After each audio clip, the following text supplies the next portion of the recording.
Shivaya. Namah Shivaya. Namah Shivaya. Namah Shivaya. Namah Shivaya. Namah Shivaya. Namah Shivaya. Namah Shivaya. Namah Shivaya.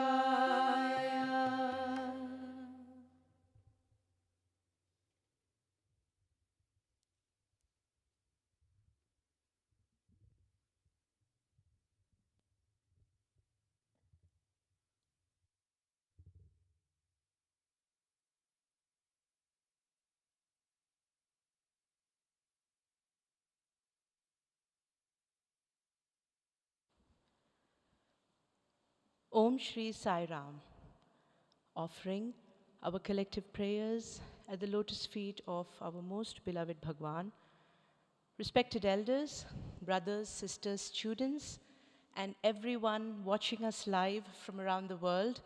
Sai Ram, and welcome to day 3 evening of the Navaratri celebrations here at Sathya Sai Grama. Today, we all worshipped Ma Chandraghanta. And she got this name because she has a crescent-shaped moon on her forehead, which resembles a bell, Ghanta. So that's why she's called Ma Chandraghanta. And there's a very interesting story of why she got this name. When Sati reincarnated as Parvati, she underwent much austerity and penance so that she would be able to attain Lord Shiva. And finally, when Lord Shiva did concede to her prayers, and when he came for the marriage which was to take place between the two of them, he came dressed in his usual garb, with a snake around his neck, with his leopard skin, and the barat, or all the relatives or all his people who came along with the groom, were all the ghanas, were all the ghosts, they say. And looking at such a terrifying Shiva and all of them, apparently Parvati's mother, Meenavati, fainted, and so did all the other relatives of Parvati. And immediately Parvati assumed this form, and she went up to Shiva and pleaded with him and said, "Please come to marry me in the form of a prince." And that's when Shiva actually took a different form and came and got married to Parvati. This morning, there were 2 homas which were performed: the Shiva Panchakshari Homa and the Sapta Druvya Mahamrityunjaya Homa. In fact, one might ask, it is the glorious Navaratri celebrations, so why should we perform a Shiva Panchakshari Homa or a Mahamrityunjaya Homa? Can we separate heat from the fire? Is it possible? The primordial energy of Shiva is Shakti. In fact, the Saundarya Lahari very beautifully says, in fact, the very first verse of the Saundarya Lahari says, that Shiva is capable of creating this universe only when he unites with Shakti. And today, let us all pray to that Divine Mother who came down and who represented and who showed the world that she is the embodiment of grace and tranquility, that she is the personification of supreme bliss and knowledge, and she is the one who embodies courage and fearlessness. We will start this evening's proceedings with the Veda chanting by our second-year degree students, and they will chant the Shraddha Suktam. Sai Ram.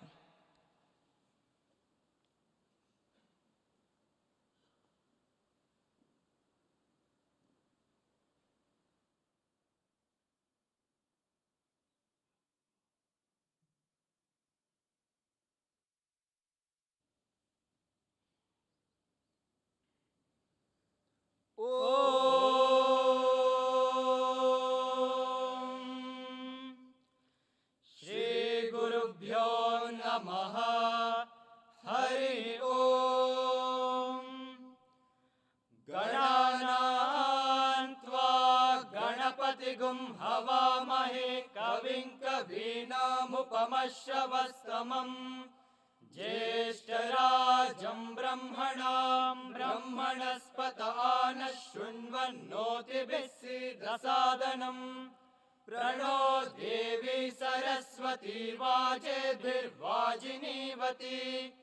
धीनामवित्रयवतु गणेशाय नमः सरस्वत्यै नमः श्रीगुरुभ्यो नमः हरि ओम् श्रद्धयाग्निः समिध्यते श्रद्धया विन्दते हविः श्रद्धां भगस्य मूर्धनि वचसा वेदयामसि प्रियग्गः श्रद्धे ददतः प्रियग्गः श्रद्धे दिदासतः प्रियं भोजेषु यज्वसु इदम् औदितं कृधि यथा देवा असुरेषु श्रद्धामुग्रेषु चक्रिरे एवं भोजेषु यज्वसु अस्माकमुदितं कृधि श्रद्धां देवा यजमानाः वायुगोपा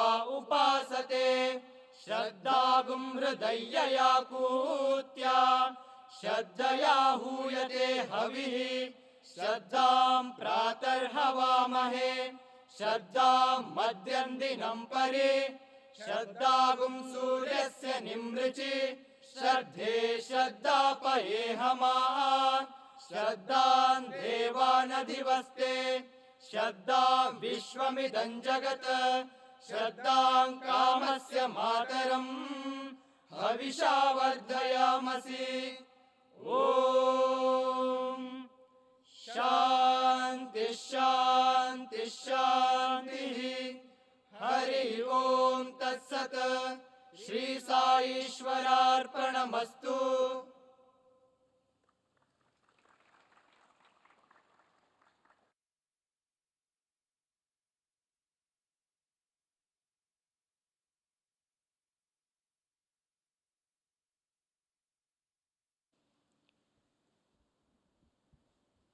The Shraddha Suktam just said, we must offer into the fire with much faith and virtue.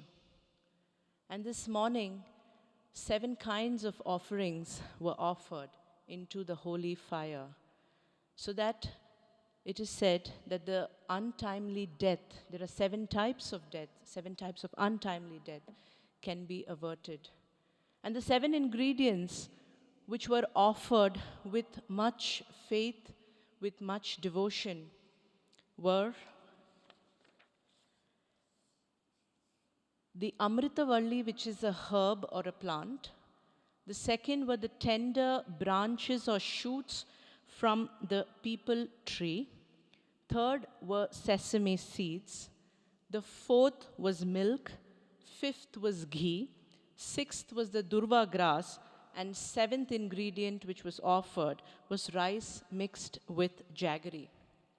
And in fact, the priest also, while explaining about the significance of the Shiva Panchakshari Homa, spoke to us and told us how Om Namah Shivaya is actually, it connotes various things, including the Pancha Karmendriyas and the Pancha Jnanendriyas, which is the action and the senses of perception.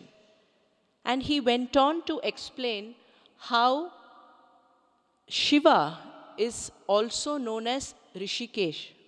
So Rishikesha or Isha of the Rishika, which is the Isha or the master of the Indriyas.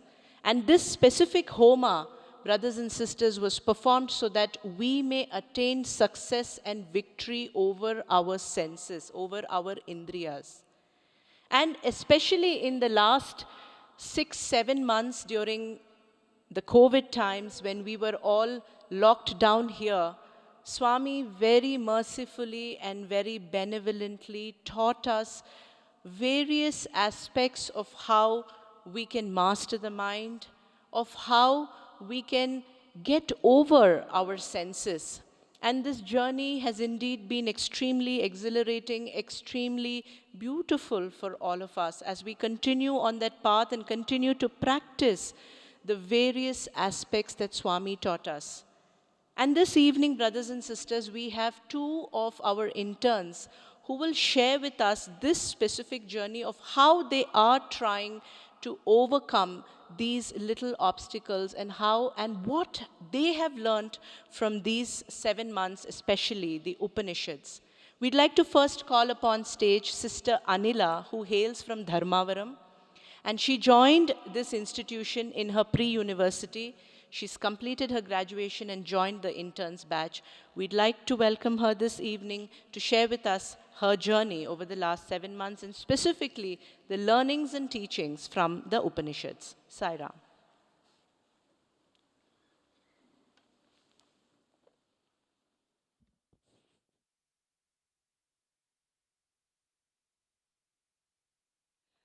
Om Shri Sai Ram. Offering my most loving pranams at the divine lotus feet of our most beloved Sai Ma, respected elders, teachers, and all my dear brothers and sisters.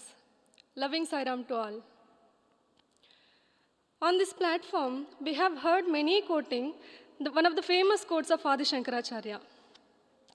Brahma Satyam, Jagan Mityam, Jivo Brahmaiva Napara, which summarizes the whole essence of Vedanta in just a half shloka, saying that this world is all an illusion and the only truth that pervades everywhere is that Brahman alone. This greater idea attracted every cell of mine, especially when Swami explained in terms of augmented reality. I still remember, it was during one of the Upanishadic sessions, Swami explained that if we go little deeper into our human biology, what just remains is all space and nothing else. That was the day I had no words, and I was fully convinced that it is just God and God alone who exist and nothing else. And if at all I think I exist, I have no other option than to exist as God. Nobody can deny the opportunity of being God. Even today, as I speak about this thought on the stage, it still wonders me. This world is just God. Everything is God. This understanding of Upanishad has been graciously bestowed upon each one of us by our beloved Swami. I would like to share how this understanding is helping each one of us to appreciate everything that we do throughout the day and how it has instilled the confidence that much can be achieved by every one of us. Prior to joining to these institutions, all that comprised my world was just studies.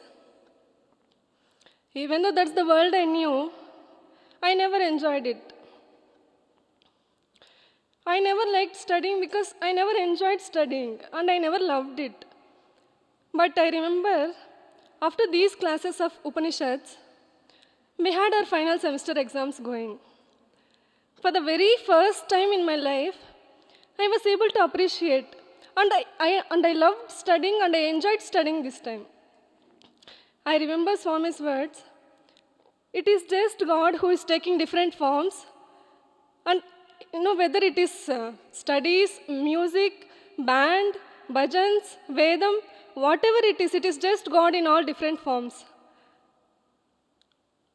Then I understood, if the child has to be happy, then it's not physics, chemistry, maths that has to be taught to the child primarily. It is the essence of the Upanishads, when understood even in a crude way, can make the child happy forever. Definitely studying Apara Vidya might give us the knowledge about many things about the world. But if the child has to be confident, if the child has to be courageous, and most importantly, if the child has to be happy, then it is just the magic done by the Upanishads. I was never a girl who came onto a stage like this and spoke. In fact, if I remember, in all my 15 years of study with my Aparavidya, not even once I spoke on a stage like this. But it has been just 6 months that Swami has taught us Upanishads. And this is the second time that I'm coming to stage and speaking. No, this is the gift of these Upanishads. Contemplating on these beautiful ideas of Upanishads, help us to grow every day. And it also broadens our vision about our Indian culture. Earlier, if somebody would have asked me, what is Indian culture? I would have confined it saying, Indian culture is about kattu, bottu, juttu, then love for God, its festivities. Maximum this would be the answer that I would have given to them. But now Swami has taught us that Indian culture is not just about kattu, bottu, juttu. It is not just about love for God. It is not just about Vasudhaiva Kutumbakam. But it is the most important fact that we have to realize God, and the important fact of Indian culture is to be God. And not just about knowing God, but Swami also taught us how to live in this greater idea that we are God. These teachings of Upanishads is making our life more simpler, more easier, more happier, and whatever the possibilities of this world could be is all bestowed with these teachings of Upanishads. Being a beneficiary of this gift of happiness, I can assure any child joining Sri Sathya Sai University for Human Excellence is guaranteed to get this gift of joy, gift of love, gift of learning, and the most important and the most precious gift of God, by God Himself. Thank you, Swami, for this most precious opportunity. Swami bless us all with these deeper understandings of Upanishads, so that one fine day we become these truths and help many others. Thank you, Sairam.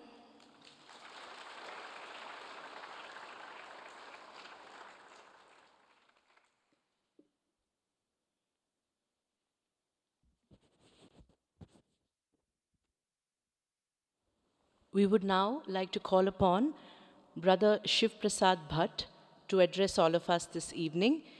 He joined the institution in his pre-university at Alike and then joined the Sri Sathya Sai Center for Human Excellence. He completed his graduation and was posted as an intern at the Shivamoga campus.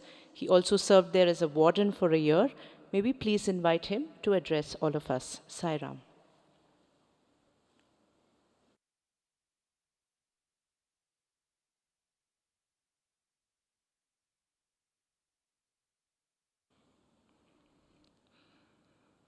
ಸರ್ವ ವೇದಾಂತ ಸಿದ್ಧಾಂತ ಗೋಚರಂ ತಮಗೋಚರಂ ಗೋವಿಂದಂ ಪರಮಾನಂದಂ ಸದ್ಗುರುಂ ಪ್ರಣತೋಸ್ಮ್ಯಹಂ. ಸ್ವಾಮಿಯ ದಿವ್ಯ ಚರಣಾರವಿಂದಗಳಲ್ಲಿ ನಮ್ಮೆಲ್ಲರ ಭಕ್ತಿಪೂರ್ವಕ ಪ್ರಣಾಮಗಳನ್ನು ಸಲ್ಲಿಸ್ತಾ, ನೆರೆದಿರುವಂತಹ ಎಲ್ಲ ಗುರು ಹಿರಿಯರೇ, ತಾಯಂದಿರೇ ಹಾಗೂ ನನ್ನ ಪ್ರೀತಿಯ ಸಹೋದರ ಸಹೋದರಿಯರೇ,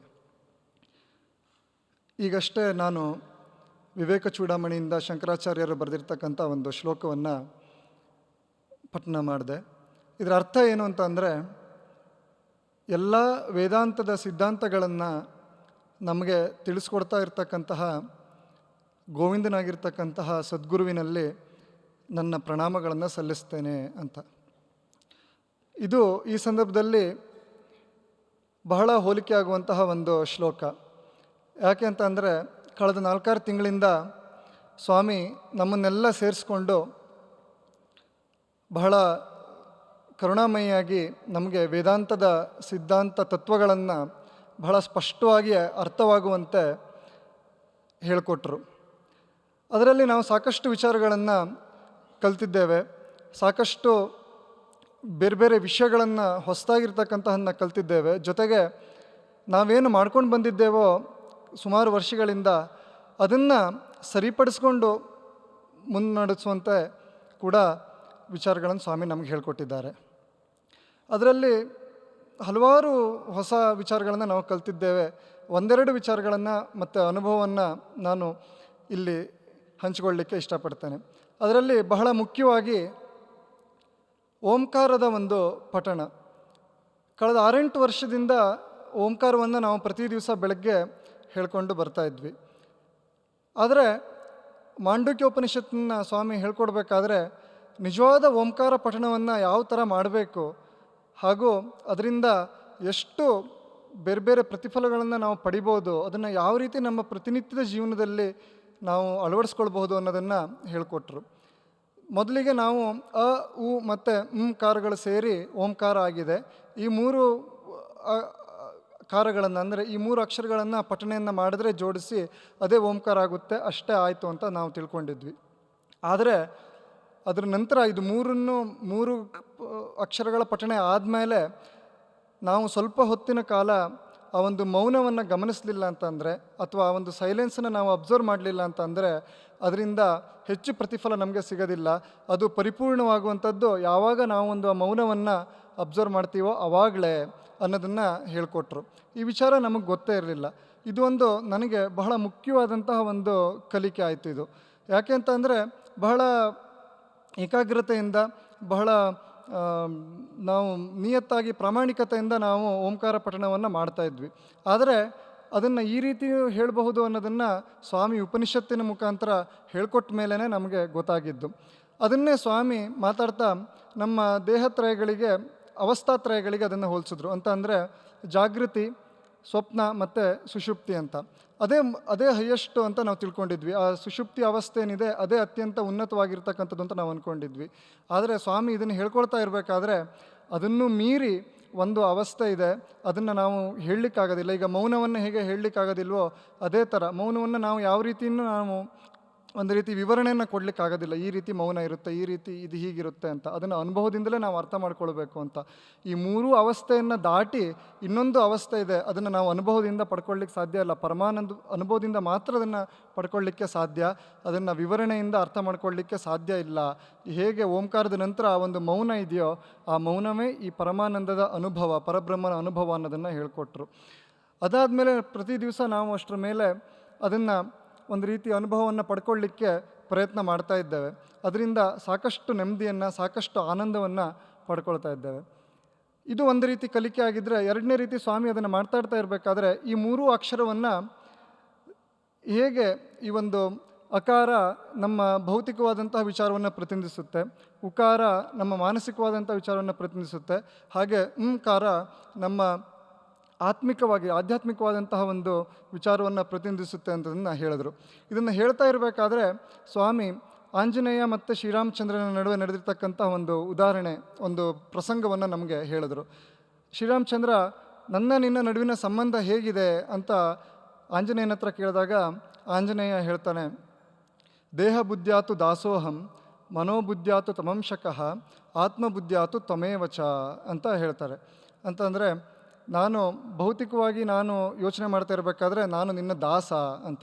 ಅದನ್ನು ನಾವು ಈ ಓಂಕಾರದ ಪಠಣದ ಮುಖಾಂತರ ಅದನ್ನು ಅರ್ಥ ಮಾಡಿಕೊಂಡು ಜಾಸ್ತಿ ಅದನ್ನು ಅರ್ಥ ಮಾಡ್ಕೊಳ್ತಾ ಹೋದಾಗ ನನ್ನ ಅನುಭವದ ಮುಖಾಂತರ ಇದನ್ನು ಹೇಳೋದಾದರೆ ಹೇಗೆ ಅಂತ ಅಂದರೆ, ದೇಹ ಬುದ್ಧ್ಯಾತು ದಾಸೋಹಂ ಅಂತಂದು ಭೌತಿಕವಾಗಿ ನೋಡ್ತಾ ಇರಬೇಕಾದ್ರೆ ನಾನು ಸ್ವಾಮಿಯ ದಾಸ.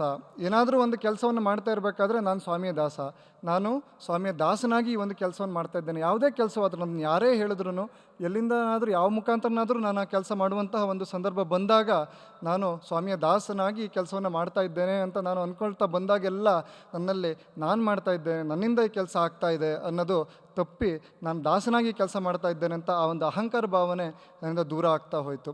ಅದು ಒಂದು ಬಹಳ ಮುಖ್ಯವಾದಂತಹ ಒಂದು ಕಲಿಕೆ ನನಗಾಯಿತು. ಅದಾದಮೇಲೆ ಮಾನಸಿಕವಾಗಿ ನಾನು ಅದನ್ನು ಆ ಕೆಲಸವನ್ನು ನೋಡ್ತಾ ಇರಬೇಕಾದ್ರೆ ನನ್ನ ಪ್ರತಿನಿತ್ಯದ ಕೆಲಸದಲ್ಲಿ ಅದು ಯಾವುದಾದ್ರೂ ಆಗಿರ್ಬೋದು, ಮಾನಸಿಕವಾಗಿ ನಾನು ಮಾಡ್ತಾ ಇರಬೇಕಾದ್ರೆ ಆಂಜನೇಯ ಹೇಳಿದಾಗೆ ಮನೋಬುದ್ಧ್ಯಾತು ತಮಂಶಕಃ ಅಂತಂದರೆ ಮನಸ್ಸಿನ ಮುಖಾಂತರ ನಾನು ನೋಡಿದ್ರೆ ನಾನು ಸ್ವಾಮಿಯ ಒಂದು ಅಂಶ, ಸ್ವಾಮಿಯ ಒಂದು ಅಂಶ ಅಂತ ಅಂದರೆ ಸ್ವಾಮಿ ನನ್ನ ಮುಖಾಂತರ ಈ ಒಂದು ಕೆಲಸವನ್ನು ಮಾಡ್ತಾ ಇದ್ದಾರೆ, ಒಂದು ಅಂಶದ ಮುಖಾಂತರ ಸ್ವಾಮಿ ಈ ಕೆಲಸವನ್ನು ನಡೆಸ್ತಾ ಇದ್ದಾರೆ ಅಂತಂದರೆ ನನ್ನ ಮೂಲಕ ಈ ಕೆಲಸವನ್ನು ನಡೀತಾ ಇರೋ ಕಾರಣ ಇಲ್ಲೂ ಕೂಡ ನಾನು ಮಾಡ್ತಾ ಇಲ್ಲ ಅನ್ನೋ ವಿಚಾರ ಅಲ್ಲೂ ಸ್ಪಷ್ಟವಾಗಿ ಅರ್ಥ ಆಯಿತು. ಕೊನೆಯದಾಗಿ ನಾನು ನೋಡಿದಾಗ ಆತ್ಮಬುದ್ಧಿ ಆತು ತ್ವಮೇವಚ ಅಂತ ಅಂದರೆ ನಾನು ಮತ್ತು ಸ್ವಾಮಿ ಬೇರೆ ಅಲ್ಲ, ಇಬ್ಬರು ಒಂದೇ ಎಂಬುವಂತಹ ಒಂದು ಭಾವನೆ ಅತ್ಯಂತ ಆಳವಾಗಿ ಒಳಗಡೆ ಹೋಗಲಿಕ್ಕೆ ಈ ಓಂಕಾರ ಪಠಣದಿಂದ ಸಾಧ್ಯ ಆಯಿತು. ಇದು ಈ ಉಪನಿಷತ್ ತರಗತಿಯಲ್ಲಿ ಪ್ರತಿನಿತ್ಯ ನಮ್ಮ ಜೀವನದಲ್ಲಿ ಪ್ರತಿನಿತ್ಯವಾಗಿ ನಾವೇನು ಕೆಲಸವನ್ನು ಮಾಡ್ತಾ ಇರ್ತೇವೆ ಅದರಲ್ಲಿ ಅಳವಡಿಸ್ಕೊಳ್ಳಿಕ್ಕೆ ನನಗೆ ಈ ತರಗತಿಗಳಿಂದ ಮಾಂಡುಕ್ಯ ಉಪನಿಷತ್ತಿನಿಂದ ಕಲಿತಂತಹ ವಿಚಾರ ಬಹಳ ಸುಲಭ ಆಯಿತು. ಎರಡನೇದಾಗಿ ನಮಗೆ ಒಂದು ರೀತಿಯ ನೆಮ್ಮದಿ ನಮ್ಮಿಂದ ದೂರ ಆಗಿರುತ್ತೆ. ಪ್ರತಿನಿತ್ಯ ನಾವು ನೋಡಿದ್ರೆ ನನಗಂತೂ ಈಗ ಅದೇ ಅನುಭವ. ಮೊದಲು ಈಗ ಕಳೆದ 4-6 ತಿಂಗಳಿಗಿಂತ ಮೊದಲು ತರಗತಿ ಆಗೋದಕ್ಕಿಂತ ಮೊದಲು ನಮ್ಮ ಆಲೋಚನೆ ಬಹಳ ನ್ಯಾರೋ ಆಗಿತ್ತು, ಬಹಳ ಕುಗ್ಗದಂತಹ ಒಂದು ರೀತಿಯ ಮನೋಭಾವನೆ. ಆ ಸಂದರ್ಭದಲ್ಲಿ ಈಗ ಹಲವಾರು ಸಲ ನಮ್ಮ ನೆಮ್ಮದಿಗೆ ನಮ್ಮ ಆನಂದಕ್ಕೆ ಭಂಗ ಆಗ್ತಾಯಿತ್ತು.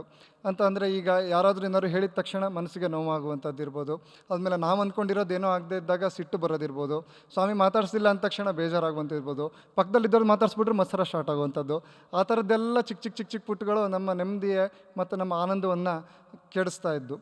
ಅಂಥ ಸಂದರ್ಭದಲ್ಲಿ ಸ್ವಾಮಿ ಈ ಒಂದು ಆನಂದದ ವಿಚಾರವನ್ನು ಹೇಳ್ತಾ ಇರ್ಬೇಕಾದ್ರೆ ಬ್ರಹ್ಮಾನಂದ ವಲ್ಲಿಯಲ್ಲಿ ತೈತ್ತಿರಿ ಉಪನಿಷತ್ನಲ್ಲಿ ಬರುತ್ತೆ, ನಿಜವಾದ ಆನಂದವನ್ನು ಪಡಿಬೇಕಾದ್ರೆ ಏನೇನು ಮಾಡಬೇಕು ಅಂತ ಬಹಳ ದೊಡ್ಡ ಲಿಸ್ಟ್ ಇದೆ. ಅದನ್ನು ನಾವು ನಿಜವಾದ ಆನಂದವನ್ನು ಪಡ್ಕೊಳ್ಬೇಕು ಅಂತ ಹೋದರೆ ಬಹಳ ಕಷ್ಟಕರವಾದಂಥ ಮಾತು. ಜೊತೆಗೆ ಒಂದು ಚಿಕ್ಕದಾಗಿ ಅದಕ್ಕೆ ಒಂದು ಅವಕಾಶ ಕೊಟ್ಟಿದ್ದಾರೆ, ಇದನ್ನೆಲ್ಲ ಮಾಡದೇ ಹೋದ್ರೂ ಪರವಾಗಿಲ್ಲ, ಇನ್ನೂ ಒಂದು ವಿಚಾರಗಳನ್ನು ಮಾಡಿದ್ರೆ ನೀವು ಆ ಆನಂದವನ್ನು ಪಡಿಬೋದು ಅಂತ. ಅದೇನಪ್ಪ ಅಂತಂದರೆ ಶ್ರೋತ್ರಿಯಸ್ಯ ಚ ಅಕಾಮಹತಸ್ಯ ಅಂತ.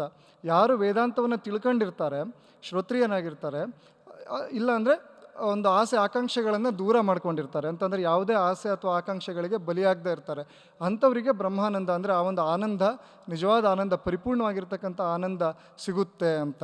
ಅದು ಬಹಳ ಚೆನ್ನಾಗಿ ನಮಗೆ ಅರ್ಥ ಆಯಿತು. ಅಂತಂದರೆ ಶ್ರೋತ್ರಿಯಸ್ಯ, ಈಗ ಆಸೆ ಆಕಾಂಕ್ಷೆಗಳನ್ನು ದೂರ ಮಾಡ್ಕೊಳ್ಳೋದು ಸ್ವಲ್ಪ ಕಷ್ಟದ ಮಾತಾಗಿದ್ರೂ ಶ್ರೋತ್ರಿಯಸ್ಯ ಅಂತಂದರೆ ಈ ವೇದಾಂತಗಳನ್ನು ತಿಳ್ಕೊಂಡ್ರೆ ಸಾಕು ಅಂತ. ಅದನ್ನೇ ಈ ವೇದಾಂತಗಳನ್ನು ತಿಳ್ಕೊಳ್ಬೇಕಾದ್ರೆ ಸ್ವಾಮಿ ಈಶಾವಾಸ್ಯ ಉಪನಿಷತ್ತಿನಲ್ಲಿ ಹೇಳಿದಾಗೆ ಯಸ್ಮಿನ್ ಸರ್ವಾಣಿ ಭೂತಾಣಿ ಆತ್ಮೈ ವಿದ್ವಾನ್ ಭೂದ್ವಿಜಾನತಃ ತತ್ರ ಕೋಮೋಹ ಕಶೋಕ ಏಕತ್ವಂ ಅನುಪಶ್ಯತಃ ಅಂತ. ಎಲ್ಲರಲ್ಲಿಯೂ ಕೂಡ ನಾನೇ ಇದ್ದೀನಿ, ನನ್ನ ಆತ್ಮವನ್ನೇ ನಾವು ನೋಡಿಕೊಂಡ್ರೆ ಅಲ್ಲಿ ಮೋಹ ಅಥವಾ ಶೋಕ ಅಥವಾ ಯಾವುದೇ ನೋವು ದುಃಖ ಇರುವುದಿಲ್ಲ ಅಂತ. ಇದನ್ನು ಅರ್ಥ ಮಾಡಿಕೊಂಡಾಗ ಈಗ ಯಾರು ಏನಾರು ಹೇಳಿದ ತಕ್ಷಣ ನಂದೇನೋ ತಪ್ಪಾಗಿದೆ, ಹಾಗಾಗಿ ನನ್ನ ಒಳ್ಳೆಯದಕ್ಕೆ ನನ್ನ ಹೇಳ್ತಾ ಇದ್ದಾರೆ, ಅದರಲ್ಲೂ ನಾನು ಅವರು ಇಬ್ಬರು ಒಂದೇ ಅನ್ನೋ ಮನೋಭಾವನೆ ನಮಗದು ಬಂದಾಗ ಅಲ್ಲಿ ನೋವು ಅಥವಾ ಬೇಜಾರು ಅಥವಾ ಏನೇ ಇದ್ರೂ ಆ ಥರ ಒಂದು ನಮ್ಮ ನೆಮ್ಮದಿಯನ್ನು ಕಡಿಮೆ ಮಾಡುವಂತಹ ಯಾವುದೇ ಒಂದು ಅಂಶ ಇದ್ದರೂ ಕೂಡ ಅದು ದೂರ ಆಗ್ತಾ ಹೋಗ್ತಾ ನಿಧಾನ ಇನ್ನೊಂದು ಸ್ವಲ್ಪ ದಿವಸ, ಇನ್ನೊಂದು ಸ್ವಲ್ಪ ವರ್ಷಗಳ ಕಾಲ ಕಳೆದ್ರೆ ಆ ಒಂದು ಯಾವುದೇ ಆ ಹೊರಗಿನ ವಿಚಾರಗಳಿಂದ ನಾವು ನೆಮ್ಮದಿಯನ್ನು ಹಾಳು ಮಾಡ್ಕೊಳ್ಳದೆ ಅದೇ ಒಂದು ನೆಮ್ಮದಿಯನ್ನು ನಮ್ಮ ಹತ್ರ ಇಟ್ಕೊಳ್ಳಿಕ್ಕೆ ಸಾಧ್ಯ ಆಗುತ್ತೆ ಅಂತ ನಾನು ನಿಜವಾಗ್ಲೂ ನಂಬಿದ್ದೇನೆ. ಈ ರೀತಿ ಸಾಕಷ್ಟು ವಿಚಾರಗಳನ್ನು ಸ್ವಾಮಿ ನಮಗೆ ಪ್ರತಿ ಹಂತದಲ್ಲೂ ಪ್ರತಿ ತರಗತಿಗಳಲ್ಲೂ ಹೇಳ್ಕೊಡ್ತಾ ನಮ್ಮ ಜೀವನವನ್ನು ಬಹಳ ಸುಲಭವನ್ನಾಗಿ ಮಾಡಿದ್ದಾರೆ, ನಮ್ಮ ಜೀವನಕ್ಕೊಂದು ಅರ್ಥವನ್ನು ಕಲ್ಪಿಸ್ಕೊಟ್ಟಿದ್ದಾರೆ.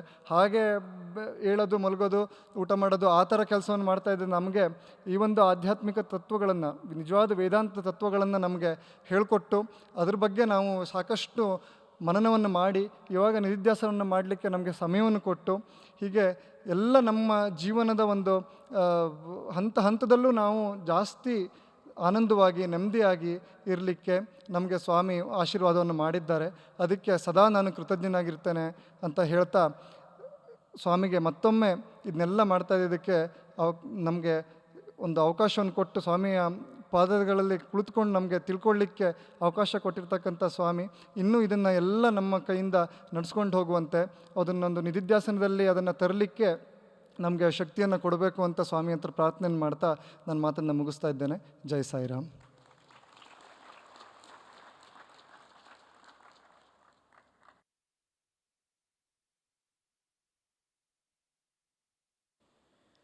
May we please invite Shri B.N. Narasimha to address all of us this evening. Sai Ram.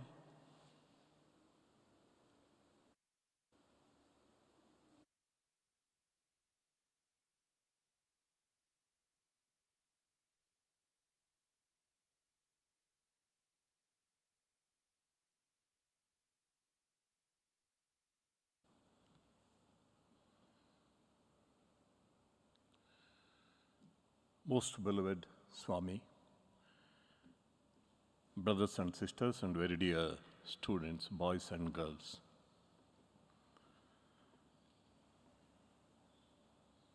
We have heard Anila speaking of the magic of the Upanishads, and Shiv Prasad Bhatt speak of the depth of the Upanishads. When Anila said, for more than 14, 15 years, I have been studying many subjects, but I never loved it. I never enjoyed it. Most of the students anywhere in the world would agree. We study, but we don't love studies. We study, but we don't enjoy studies. What Upanishads, which Swami expounded in the last 3-4 months, did was, Upanishads gave a purpose for study, a orientation for study.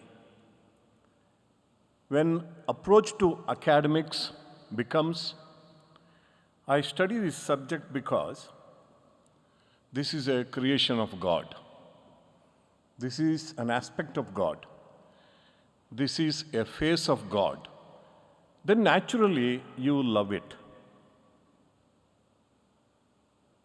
The academic approach to any subject in the school or university should be, suppose you take, say, botany, study of the plants.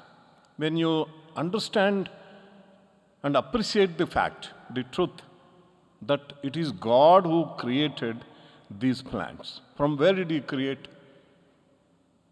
He created from matter. When life entered into matter, plants came. How did life enter into matter? That's a $1 million question.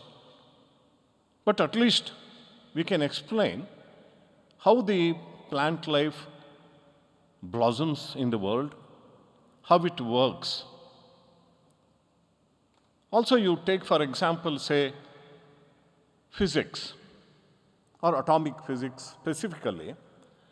When you study the structure of the atom in the quantum mechanics, you are really surprised, astonished by what is happening in the fundamental particle, that is the atom.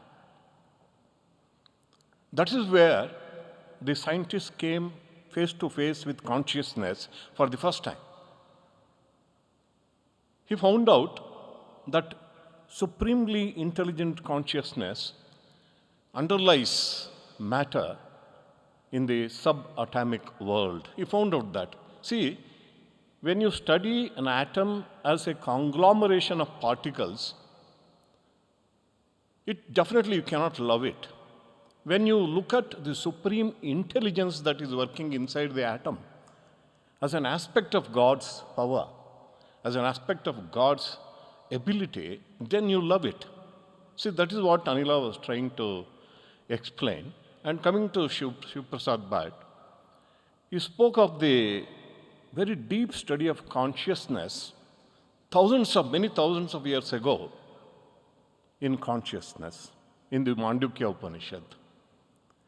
Today, modern science, apart from studying for many hundreds of years, modern science, at least last 200, 300 years, modern science was studying only matter and then life. The advent of theory of relativity, quantum mechanics, and the unified field theory of Albert Einstein, it brought a new aspect of study, that study of consciousness. The focus of science is now not only study of matter, not only study of life, it is study of consciousness. And we are taking only baby steps from the point of view of modern science, the studies in consciousness. The hard problem of consciousness, as David Chalmers put it. He is one of the foremost scientists into study of consciousness, we are just taking baby steps. But many thousands of years ago, the sages of the Upanishads, in the Mandukya Upanishad, they went into every aspect of consciousness and found a solution for all the problems that bother human mind in this baffling universe. See, that is why Swami Vivekananda said, I have preached nothing but the Upanishads. It is the Upanishadic principles that I have gone about preaching in the world. I have quoted nothing but the Upanishads. My religion is the religion of the Upanishads, he said. And with this background, we have to look at Swami's teaching of the Upanishads in the last 3, 4, 5 months. See, there is a background for this. On one of those occasions when Swami was speaking on the Upanishads, I was the eldest student because all were youngsters. The youngest was 8-year-old boy, 8 or 10-year-old boy. Nearing 80, I was the senior most student. Swami said, he made an observation that maybe 2 decades from now, the study of consciousness will seize the focus of modern man. Swami Vivekananda said, my religion is the religion of Upanishads because it is the only religion which can be accepted by the modern Western mind, he said, thinking mind. If you study the history of religions or the essence of religions, in very brief, I would like to say, there are 2 kinds of religions. Religions that ruled the Western hemisphere of this earth for many hundreds of years, even a few thousand years, like, say, Judaism, Christianity, and Islam. These are all faith-based religions. They are based on faith. If somebody shakes up your faith, somebody like a modern atheist or a rationalist like Dawkins, he can shake up your faith. Once you lose faith, your religion is lost.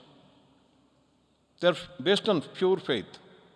Judaism talks about one God. Then Christianity talks about the heaven and God who created the world on the 3rd day. And then Islam. These are all faith-based religions. And there are second kind of religions which have something to do with me. I don't know whether God exists or not, but I exist. Nobody can deny that. But I face so many problems, like Shiv Prasad Bhatt was explaining. I do everything. I don't have happiness. I think I will get happiness by achieving this, by getting this. I get it. I have no happiness. And finally, what happens to me, whether I like it or not, old age comes to me. And only thing that is certain in our life after birth is only death. This is what Bhuvana was saying. This is what the learned priest was telling us this morning about the 7 types of death. Nobody can escape it. Therefore, the second kind of religions, which don't bother about God, but they are bothered about my problem, your problem, the individual problems. Is there liberation from this suffering? Is there liberation from sorrow? Buddhism doesn't bother about God. Jainism does not bother about God. Sankhya does not bother about God. Yoga does not bother about God. They bother about us, you and me. How can we get rid of suffering? See, that is the question. The first is the faith-based religions, the problem is doubt. Okay, if you have faith, if you get connected to God, you enjoy the benefits of the omniscience, omnipotence, and omnipresence of God. But suppose your faith is shaken. See, that is why yesterday I was so fascinated when Swami quoted DVG, the great Kannada poet and scholar, and one of the great philosophers of Karnataka. ನಂಬಿದನು Pralhad, ನಂಬದಿದ್ದನು ತಂದೆ, ನಂಬಿಯೂ ನಂಬದಿಹ ಇಬ್ಬಂದಿ ನೀನು. ಕಂಬದಿಂದಲೋ ಬಿಂಬದಿಂದಲೋ ಅವರಿಗೆ ಮೋಕ್ಷಂಗವಾಯಿತು, ಸಿಂಬಳದ ನೊಣನೀನು Mankutimma. He said. He just took one father and son example. Prahlada believed, and his father Hiranyakashipu did not believe. But both attained liberation, one from the kamba, that is the pillar, another from the bimba, that is the form of Lord Narashima. But what is happening to you? He is asking, what is happening to me? You think you believe, but in your heart of hearts, you don't believe. Simbalada nona neenu, like a housefly which falls into phlegm. It can neither walk nor fly. See, therefore, the faith-based religions have their weakness and also strength. At the same time, the individual inquiry, getting rid of misery, overcoming death, this also has a limitation, because when you look at you, when you think you are the body, you are an individual in this vast, baffling universe, you are helpless, you are inadequate, you are incomplete. So this also has the problems. But what does Upanishad do? It links the two. Tat Tvam Asi. Ayam Atma Brahma. Aham Brahmasmi. Prajnanam Brahma. See, it is only the Upanishads. They link the two religions. The religions of faith on one side, the goal of the religions of faith, that is God on one side, and your own personal problem of being inadequate, incomplete, restless, peaceless, and miserable. They link the two. Therefore, the religions can be divided into two groups. One, that those who deal with Tat, that is God. Religions that deal with you, Tvam, that is Buddhism, Jainism, Sankhya, Yoga, all this. And it is Upanishads alone which link the two and say, Tat Tvam Asi, you are that. Prajnanam Brahma. God is not somewhere. Don't look for God in the heaven. Look for God within yourself. You are God, because you are consciousness and you are not the body. Aham Brahmasmi, I am God. I am Atma Brahma. This individual soul itself is God. Prajnanam Brahma. Prajnanam Brahma means, one of the, I forget, either boy or girl said, I and my Swami are one. How? Because the one who says I in me and I in Swami, both are one and the same. The one who says I in Rama, Krishna, Buddha, the I which is felt by a mosquito, they are one and the same. Chimalo, Brahmalo. Whether it is ant or Brahma, that I is only one, because I is infinite. There cannot be hundreds of infinities. There can be only one infinity. Satyam, Jnanam, Anantam, Brahma, say the Upanishads. Therefore, the power of the Upanishads, the message of the Upanishads, the ambrosia of the Upanishads which Swami has taught us, is something which is uplifting, so beneficial, and it should not be only the university students who should be studying the Upanishads. Everybody should study. After all, what does it take? And there are some great missionary organizations in India which have made these Upanishads so easily available to everybody. 10 rupees. Ramakrishna Mission, Chinmaya Mission, they have published all the Upanishads in such, they have brought them out in such a wonderful way, and they don't make profit, because the simple reason is, the sages and the saints of the Upanishads, they never claimed copyright. Why should we claim copyright? See, right? Who are we to see? We write some small story and claim copyright. sages and the saints of the Upanishads, where is copyright? Therefore, it should reach everybody free. And therefore, the religion that Swami has been teaching, his religion is complete religion. Because the other day, first day, Swami asked this question. I speak of Brahma Satyam, Jagan Mithya, and I also get the Homa and the Yaga Yajnas performed, and ritualistic puja also performed. What is the relationship? It is a complete religion. Because Tat Tvam Asi, one is Saguna Brahma, another is Nirguna Brahma. And we are very, very fortunate. See, all this is in the books, no doubt. But is there someone who is established in the wisdom of the Upanishads? This is the question. Maybe you might have got a glimpse of this truth of the Upanishads. Maybe in your meditation for half an hour, 1 hour, maybe 2 hours, or whole day long. You might have got, but are you established? But we have someone in Swami who is established in the Upanishads, in the experience of the Upanishads, the highest wisdom of the Upanishads. And every act, every thought, every feeling is rooted in the wisdom of the Upanishads. Having someone like that walking on earth and near us, he walks by our side, he talks to us, he collects our letters, he smiles at us. This is the greatest fortune of any human life. And when we have got it, I think we have to grab it.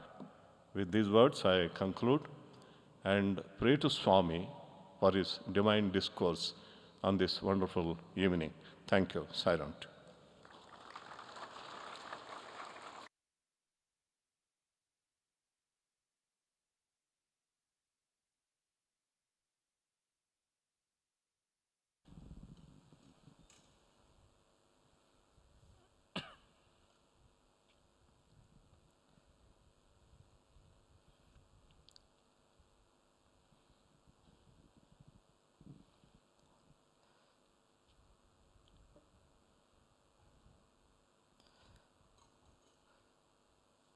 वेदांतं परमं गुह्यं पुराकाले प्रचोदितं न अप्रशान्ताय दातव्यं न पुत्राय न शिष्याय वा पुनः, says Shvetashvatara.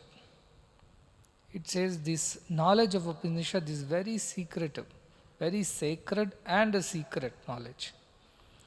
And this was the knowledge which was being taught long time ago. And it also cautions the teacher that this knowledge should not be shared with the one who is aprashant manasa, means the one whose mind is agitated, not at peace because of several desires. In Kathopanishad, the aprashanta manasa, aprashanta manasa person, the one whose mind is disturbed, is defined by Sri Adi Shankaracharya as the one who is in a hurry to get moksha, and that's why he is disturbed. Even to that extent, your mind has to be calm. So Upanishadic truths should not be taught to those who don't have peace of mind. Na aputraya, not to be taught to those who are not your own children, it says. Because you don't know what is their background, what is their qualification, what is their eligibility, what is their sincerity in learning. Since you have never met them, you never know them. Also, na ashishyaya va punaha. If they are not your disciples, then also you should not teach this. This is how Shvetashvatara Upanishad cautions the teacher, and also it's the caution for the learner that you cannot unduly demand the knowledge of Upanishads. Our Murthy said that this knowledge is available in plenty today. And with electronic media and what you call Kindle and all kinds of people speaking about it on the YouTube, and now this new disease called Zoom is there everywhere. People are taking classes and things are going on. But it also is very important to teach it responsibly. Just teaching anybody without the qualification of being a good learner, it's not merely the waste of the time of the teacher and the student, because nothing is going to come out of it other than just confusion and some questions which have no head and tail. But it is not an honorable thing to do. You have to culture the minds of your students and then only teach this knowledge. In Prashnopanishad, we have come across the 6 disciples who go and ask the Muni Pippalada to teach them about various aspects. They had questions in their minds, 6 questions, and Pippalada tells them all. So they are already learned scholars. They were not some newborn babies who walked in. They were all learned scholars, but there were some questions which they did not find answers to. And the Rishi Pippalada, Bhagavan they call him, means he's effulgent, he's aware of that knowledge, he's experienced that knowledge, therefore he's Bhagavan. And he says to them, good that you all have come, but I would like you to stay 1 year here in my ashram still and practice tapas, brahmacharya, shraddha, and then I will teach you after 1 year. And they continue to stay at the ashram of Rishi Pippalada and learn later. After a year, he calls them and then answers their questions one by one, as Prashnopanishad is about questions and answers. The idea of teaching spiritual knowledge is that it should be taught to the deserving ones. And who deserves these Upanishads? Who has Shraddha? Pippalada's criteria, not mine. In our Upanishad, wherever you go, they will Brahma Vido Vadanti, they will say and wash off their hands. The great scholars have said this, not me, so don't blame me like that. Pippalada said it. They have to perform tapas. Tapas just does not mean going and sitting in a Padmasana posture and closing your eyes and taking upon yourself some severe austerities. Tapas means that burning desire, as if your body is on fire and nothing will soothe other than a cool shower of rain. That kind of burning desire, if somebody has, is eligible for learning Upanishad. Then Brahmacharya. Brahman, yesterday we pursued Brahmacharini Devi. The one whose charya means behavior or conduct or even one's profession. One's whole life is about thinking of Brahman. Such a person is Brahmachari. Many people very loosely put it as continence or abstinence, but that is one way. Idea is that when your mind is always thinking of God, where is the time for the mind to think of anything else? Therefore, Brahmacharya. And Shraddha is extremely important. The other day, somebody spoke, and I think Murthy also said about Shraddha. And I also mentioned. Today they chanted the Shraddha Suktam. Whatever you do, do with Shraddha. Shraddhaya deyam, ashraddhaya adeyam. Whatever you give with Shraddha. Without Shraddha, do not give, they say. It's better not to give than to give with ashraddha. Shraddhavan labate jnanam, says Bhagavad Gita. Only the person with Shraddha will be able to achieve wisdom. And there are many other places where Shraddha comes. Viveka Chudamani, the other day is Shastrasya, Guru Vakyasya, Sattva Buddha Avadharanam. The one who has pure faith and devotion to the Guru's word and of the scriptures. Such a person is known as the Shraddhavan. And all these things are the criteria to even start on this journey. Otherwise, you can listen to it. Like the student who goes to the school and the teacher teaches him in the Pathshala, Aham Brahmasmi. And the child asks, what does that mean? He says, I am God. That's what it means. And he is convinced and he goes back home and father asks, what did you learn? He says, Aham Brahmasmi. That's wonderful. That's one of the Mahavakyas. What does that mean? It means teacher is God. No, teacher is not God. I am God. That's what it means. Oh, the teacher lied to me. My father is God is what the child understands. And when he goes further, his uncle meets him and asks, what happened? What did you learn? He said, Aham Brahmasmi. Now, what is that? Does it mean? So this means my father is God. No, it means I am God. Oh, my father is also lying. He doesn't know much. My uncle is God.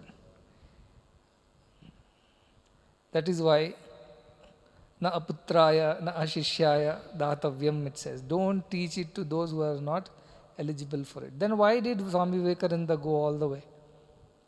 Why did so many other missionaries of Sanatana Dharma, they went about preaching it, and even today it is freely being distributed and propagated by all, including me.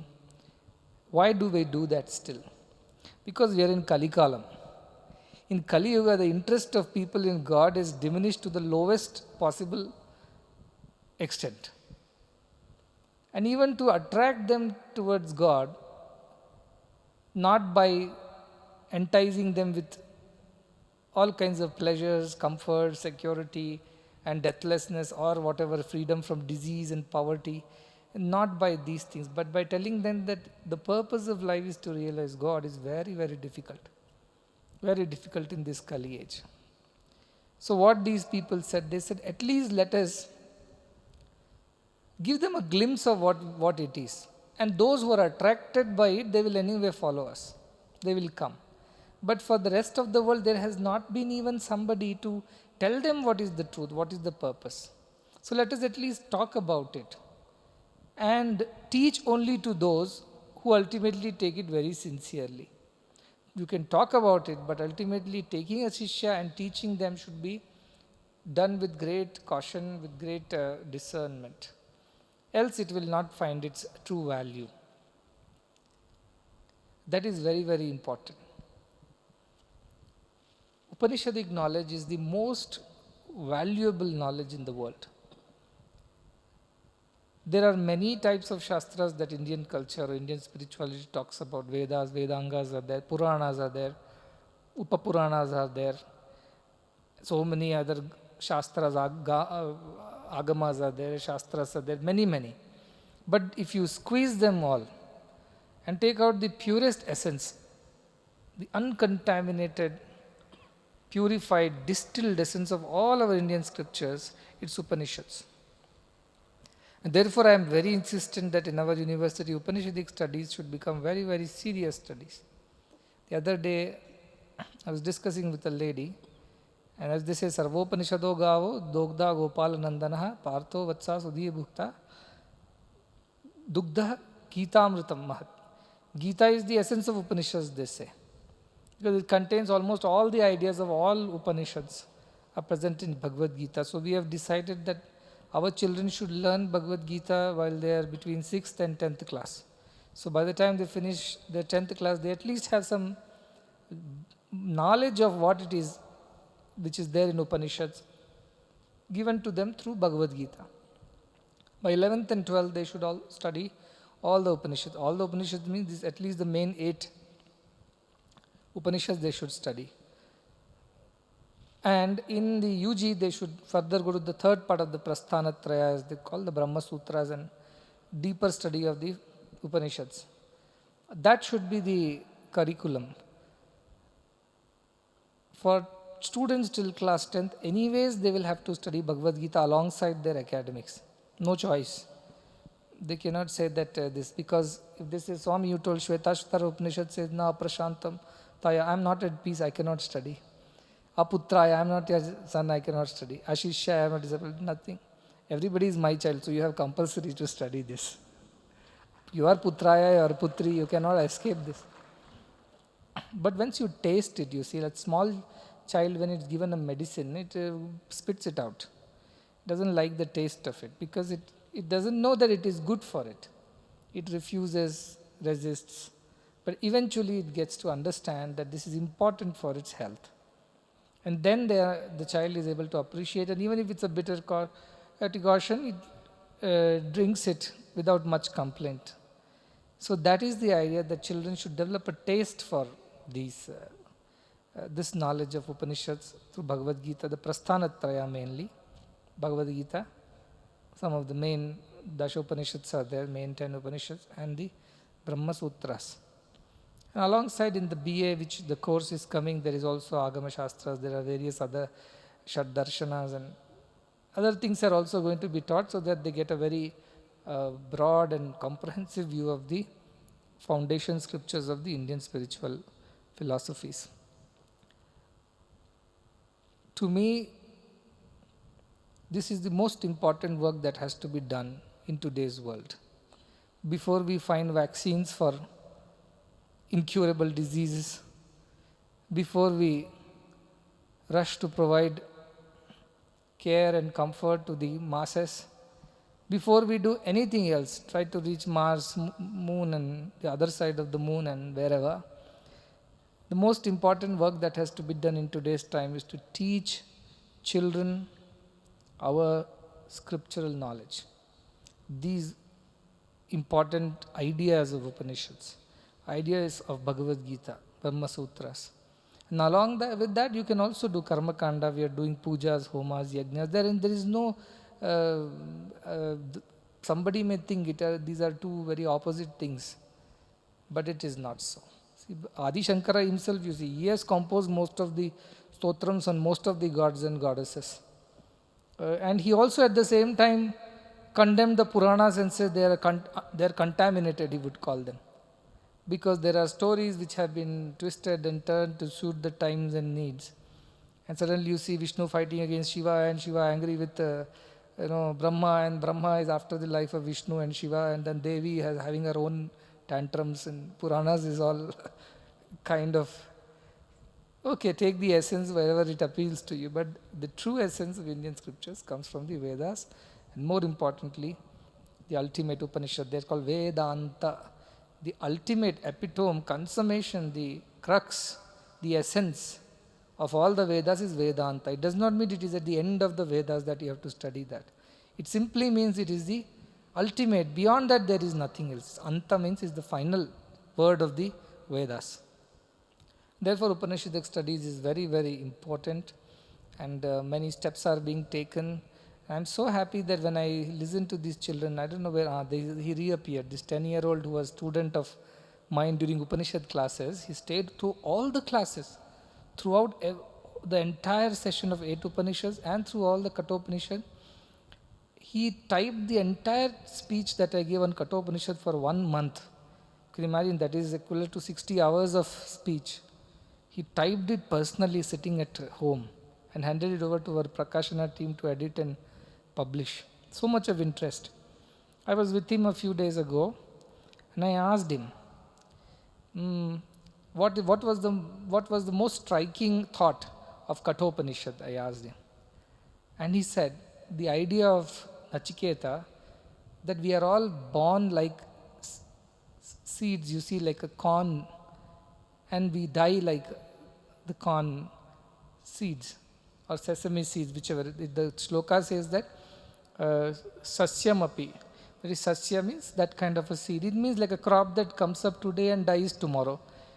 Anupashya yatha purve pratipashya yatha pare sasyamiva chayate martyaha sasyamiva pachyate punaha. This is the essence of the shloka. And this boy told me, this appealed to me.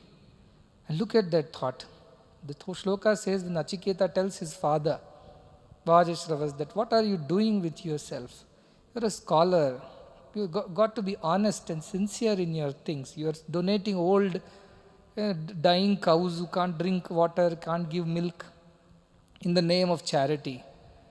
And he tells his father, when father gets angry against Shraddha, Vivesha Tasmai, overcome by Shraddha, Nachiketas goes and tells his father, what are you doing is all wrong. This is not going to get you any merit. And then this shloka he tells and says, do consider what has happened in the past to your own forefathers. And do look around what's happening to those who do not follow the sincere approach to these rituals and prayers. We are born like a crop of corn and we die soon after. That's all is our existence on earth. Should you behave like this in such a small existence? Should you not use it better? And he told me that this is the shloka that appealed to him. And I was surprised because there are many shlokas, more powerful, more interesting and more popular shlokas from Kathopanishad, but he quoted this. a 10-year-old boy. He understood life is so temporary, fragile, bubble-like. When it will burst, you don't know. Should you even waste this life in doing things which are not right? Should you waste this life in pursuit of things which are temporary? Should you even behave in a way which is not befitting the noble human birth that you have received? This thought, it gets inside the minds of students who are 10 years old, 12 years old in our institutions. You can only imagine what it is going to lead to.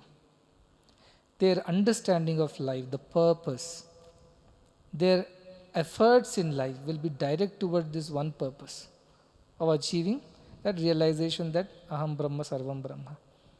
And everything else will become secondary. Their academics will become secondary, their professions will become secondary, the relationships. Unless they all lead them towards this one goal, they will refuse. So that is the idea. And if 10-year-old children can understand such an important truth, I'm sure the elders have all the opportunity to do, but the idea is Shraddha. A 10-year boy sits throughout 4.5 months of Upanishadic teachings, day after day after day. He pestered me to join. And then I also tested and tried, and I found that he has the Shraddha to learn. This is what is required. We need Nachiketas. I told all we need in today's times are our students should look like Nachiketas or Nachiketis, whichever way you put it. We must have children with that intense curiosity, that tapas in them, to know the truth and nothing other than the truth. And when our children rise and learn, all the problems of the world will be solved.